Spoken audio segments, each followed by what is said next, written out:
myself. Oh no, give me that cell. Oh, I gotta go like Cobain. 8 years to the grave, gone insane. My blood got propane. How you gon' go and throw my name with shame? Already cross-faded, making it to the disco. I hate it, and you know how this goes. You framed it, picture painted in my room. This that real life shit, none of Zoom, got the scene in it. Make sure you're subscribed to JerCrispy.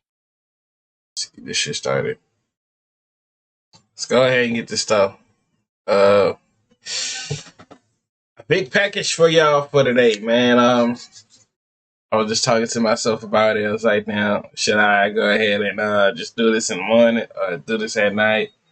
But I said, you know what? Hey, it's gonna be all worth it at the end. So let's go ahead and get it over with, man. Get it nice and, well, go ahead and do it. Get done.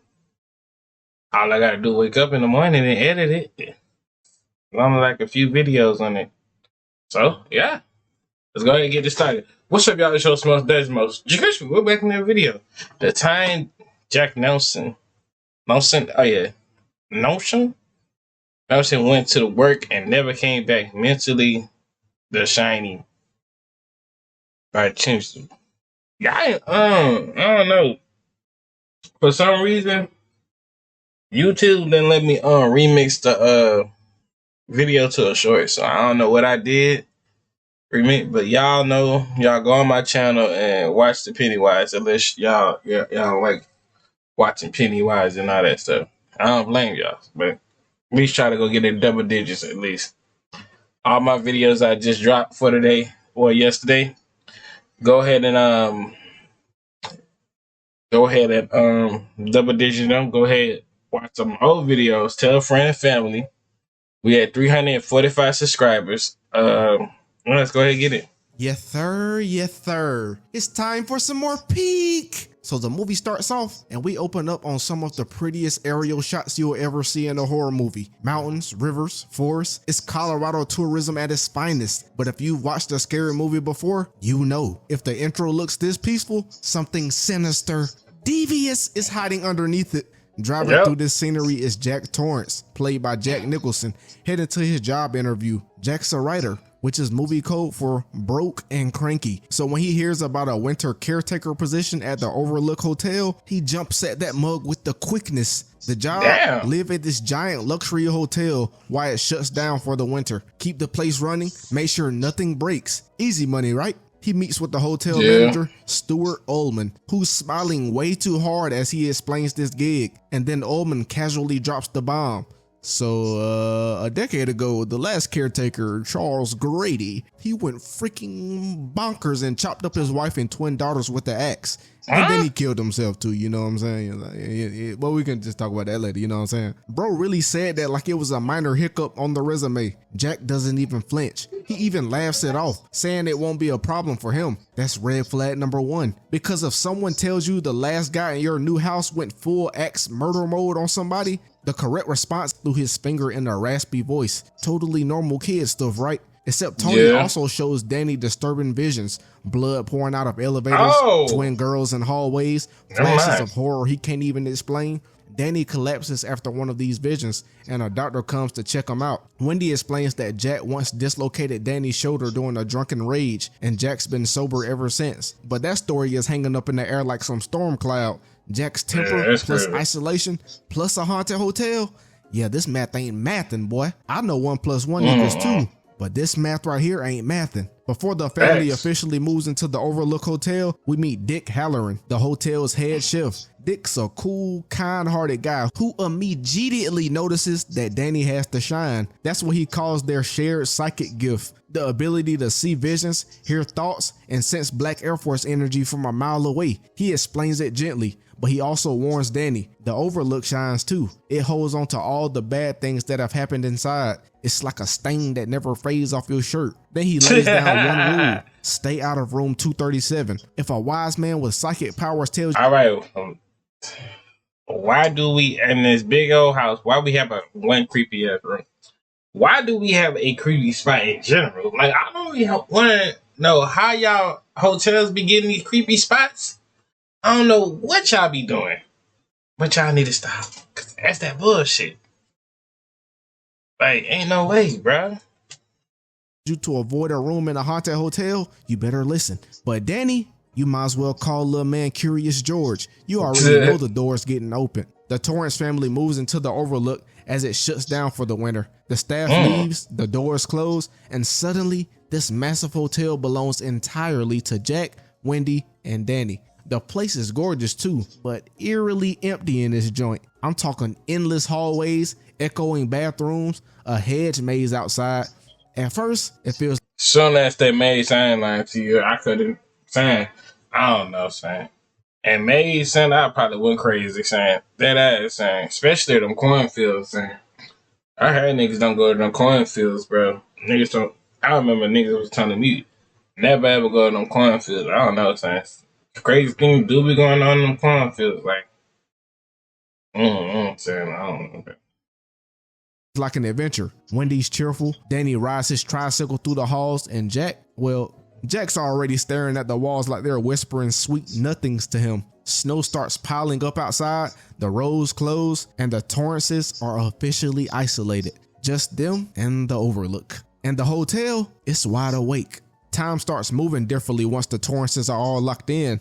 Outside, the snow piles higher and higher, sealing them off from the rest of the world. Inside, the Overlook is swallowing them whole. Jack sets up shop in the lounge with his typewriter, claiming this is finally where he'll crank out his masterpiece. But the man started staring at those blank pages like they are personally offending him. Every tap of the typewriter echoes through his empty head in this empty hotel like a gunshot. Writer's block is bad enough, but when you're isolated in a building full of ghosts, that's a shortcut to losing your I ain't lying to you though. We'll be outside playing in the snow. Come out and then do it.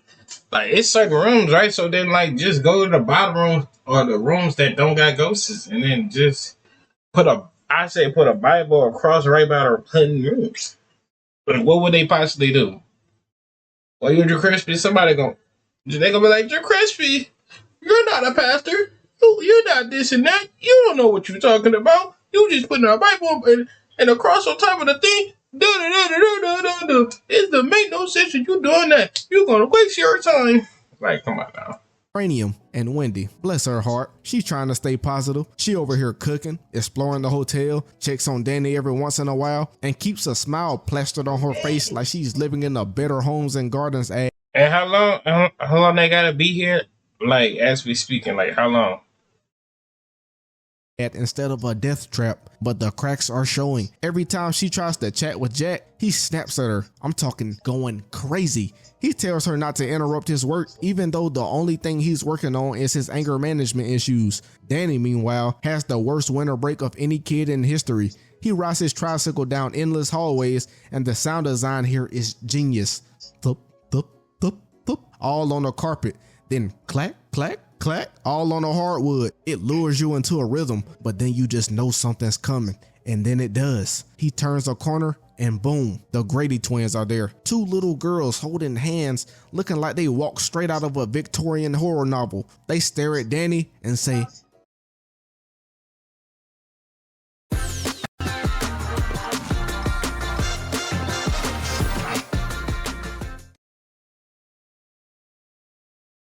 If I can't play as Russ, he dropped the football. I'll play as someone else.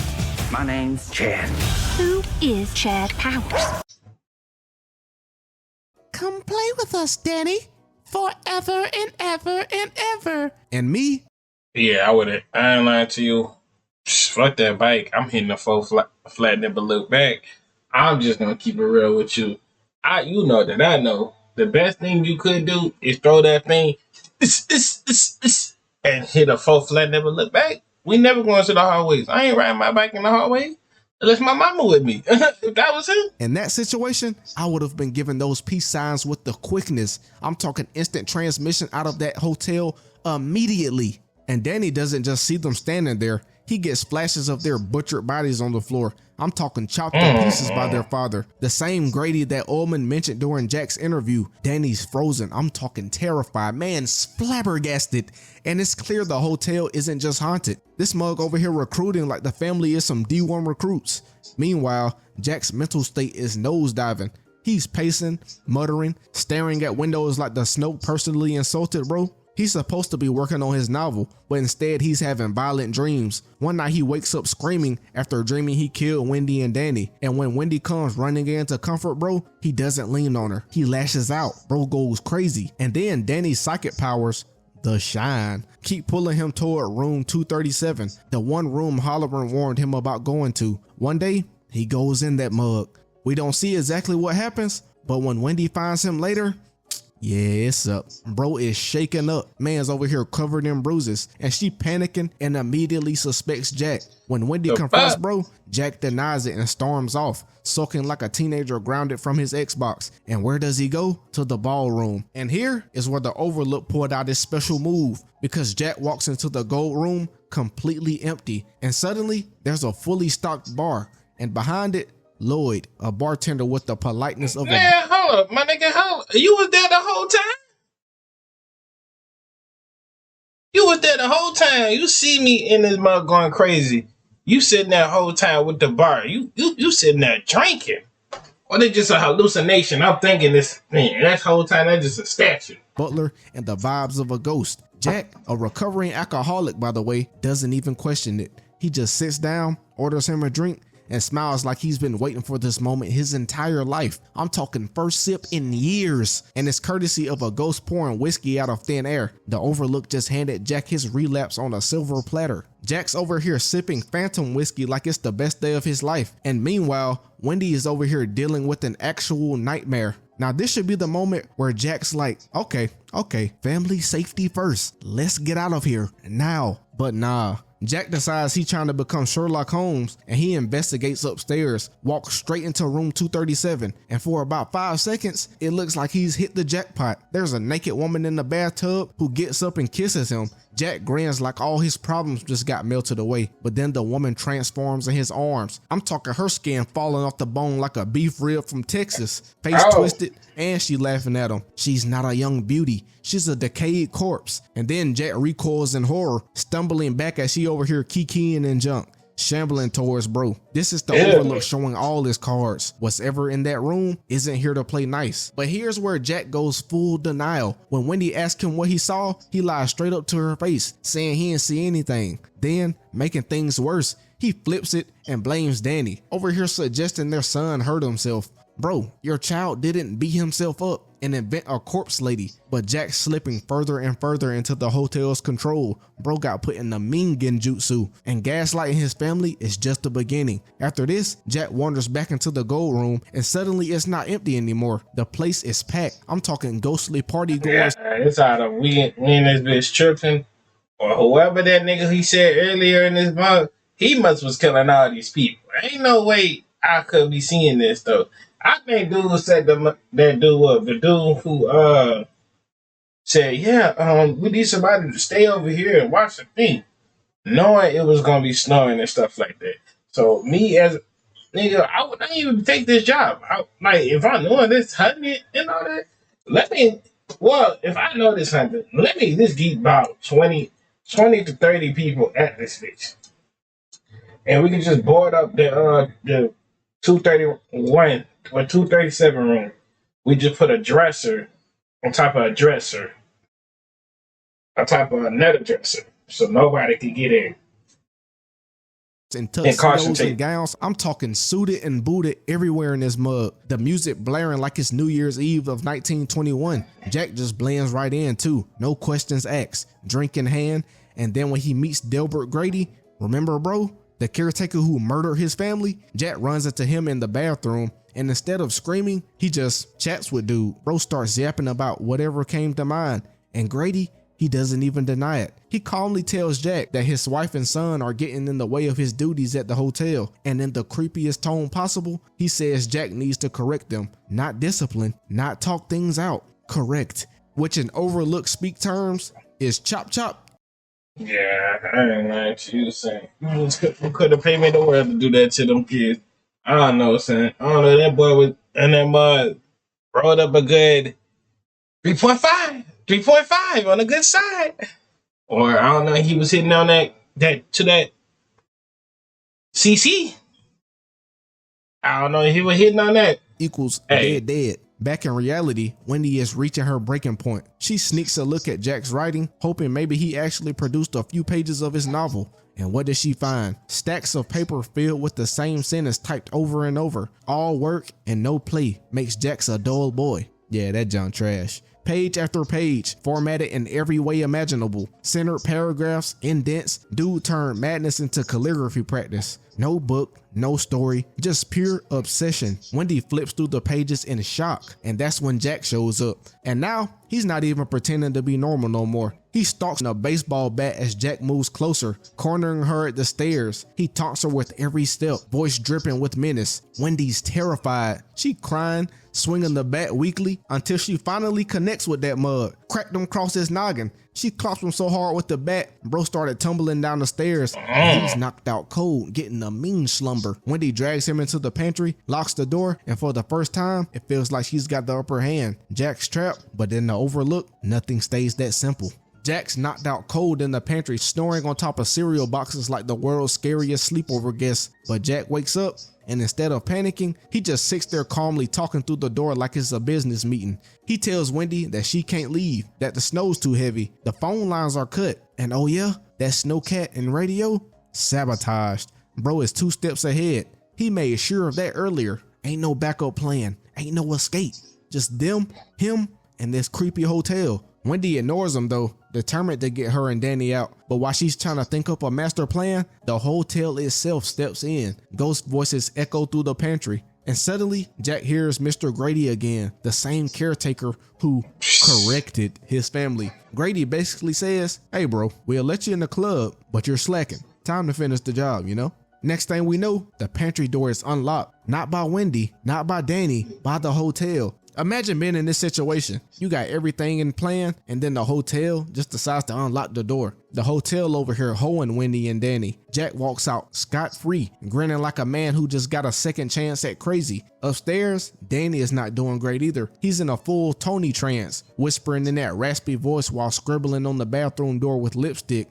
The word red rum over and over. Wendy wakes up to the sound of him chanting, sees red rum scrawled across the door, and freaks the freak out until she looks in the mirror and backwards, red rum, that mug reads murder. That's when Jack makes his move. He grabs an axe and stomps down the hallway, slamming it into the apartment door. Every swing shakes the walls. Wood splinters fly everywhere as he's rowing through this mug, grinning like a man possessed. Which, let's be real, bro basically is, and I rebuke that in the name of Jesus. Wendy and Danny get to skedaddling out that mug. She shoves Danny through the bathroom window to escape into the snow. The window's too small for her, but Danny squeezes through just as Jack starts hacking into the bathroom. He busts through, sticks his head in the hole, and delivers one of the most famous lines in movie history. Here's Johnny. It's not just horror anymore, it's pop culture. Jack Nicholson, sweaty, wide-eyed, grinning through broken wood, is the face of madness. Wendy over here screaming too, slashing his hand with a knife, buys herself just a few seconds. But Jack pulls back snarling in this joint while Danny takes off into the snow outside. But here's where things start to shift, because while Jack's busy with his axe, someone else is arriving. Remember Dick Halloran, the head chef who warned Danny about The Shining? All the way down in Florida, he felt Danny's psychic distress call. So he hopped on the plane, rented a snowcat, and braved no, he ain't did that stuff. Man, that man knew he had something going on with that thing. And he know he felt bad for letting them 3 people in that house. Man, he know what he was doing. I'm saying, hell no, bro. To come back to the Overlook, absolute MVP move. Somebody get this man a round of applause. Except when he finally walks into the hotel, calling out, hello, anybody here? Jack is waiting on dude. One swing of that axe and Halloran goes down instantly. Man's traveled 2,000 miles just to be the tutorial kill. Jack wipes the blood off his axe, grinning even wider now. And Wendy, oh yeah, she panicking. Danny's alone in the snow, and the Overlook has his caretaker back. Halloran's body is barely hitting the carpet when Jack turns his attention back to the real target, Danny. The kid bolts out into the blizzard, sprinting toward the massive hedge maze outside. And Jax, with that axe equipped in his hand, staggers after him like a man powered by equal parts rage and insanity. The maze is pure nightmare fuel too. Damn, this little dude running slow. I couldn't say. I couldn't have been no little dude. Just like I ain't lying to you, saying I couldn't, saying you could not see me running slow. I would have. But yeah, here y'all go. JerCrispy, yeah, little kid, and it's snowing. The snow like at least about 3 feet. So if 3 feet is that ass excuse for us to hurry up. So y'all know about hurdling up, high knees, your feet. So that's how I know some of y'all niggas ain't gonna play sports. Y'all some hard walkers.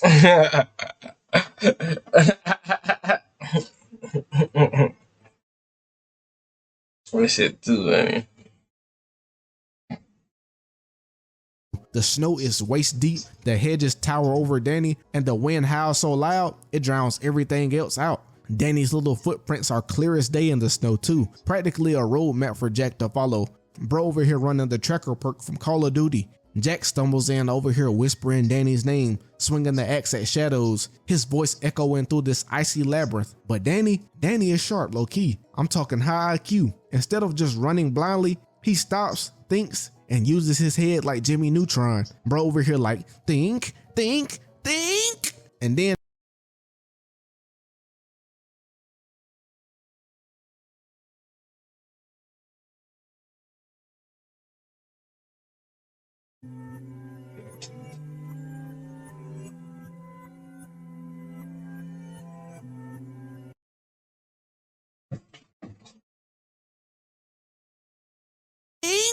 And then he carefully retraces his steps, walking backward on his footprints, then ducks off into the side, hiding behind a snowdrift. It's a brilliant move for real, because now Jack is following the tracks that don't lead anywhere. Jack's out here in the storm, panting, coughing, roaring in frustration, but he's too far gone to know he's been duped. He charges deeper into the maze, chasing the footprints that suddenly starts to vanish.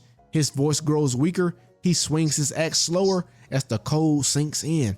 Danny, meanwhile, slips quietly out the maze, running back toward the hotel where Wendy is waiting. Inside, Wendy is not safe either. While searching for Danny, she's been stumbling through the Overlook's worst horrors yet. She sees Halloran's bloody corpse, she sees the Grady twins again, and she even sees a man in a disturbing animal costume. Oh!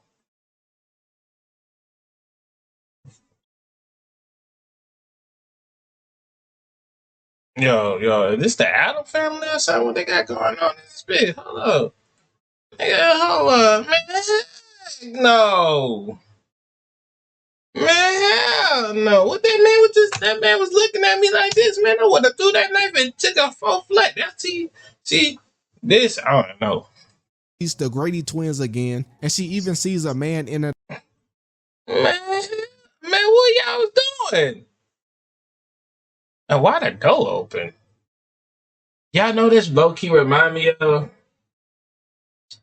that remind me of, Courage the Cowardly Dog when he was opening all them doors and stuff. And one of them doors had a girl playing the violin. He like, and she turned around, made that little ugly face. That's low-key remind me of animal costume mid-act with another ghost. The hotel is throwing every nightmare in its arsenal at her. And then, of course, the iconic elevator of blood. That mug burst open like a tidal wave, flooding the hallway in crimson. No Roll Tide. Just like Danny's vision from the beginning of the movie. But despite everything, Wendy makes it outside just as Danny reaches Michael Jackson? Hold on, go back. The beginning of the movie. But despite everything, Wendy makes it outside just as Danny reaches her. The two of them climb into. Wendy got the ghost of jealousy on here, man. Michael Jackson was the producer to this movie. Halloran Snowcat, and this their only shot at survival. Danny looks back, terrified, but then Wendy guns the engine and drives them away into the blizzard. Back in the maze, Jack is finished. He collapses in the snow, axe slipping from his frozen hands. His final scream is swallowed by the storm, and then silence. The last image we get of him is that infamous shot of his face frozen solid, eyes bulging, mouth twisted, locked in a wide-eyed grimace. Nigga done died over here like Whitebeard. Jack Torrance, caretaker, writer, and now bro is a popsicle. But The Shining doesn't end there. The camera glides back into the overlook through these empty halls back into the gold room. On the wall hangs a black and white photo dated July 4th, 1921. The camera zooms in closer and there's Jack, smiling front and center like he's been there all along. That's the final gut punch. The overlook didn't just kill Jack, it absorbed the nigga, made him part of this twisted history. Yeah, you won't be seeing me going in that mug. JMF, thanks for all the support on the video. So wait, hold up. So the whole time my nigga wanted to be inside of the hotel the whole time? Alright, y'all. I hope y'all enjoyed the video. We're on the road to 500. And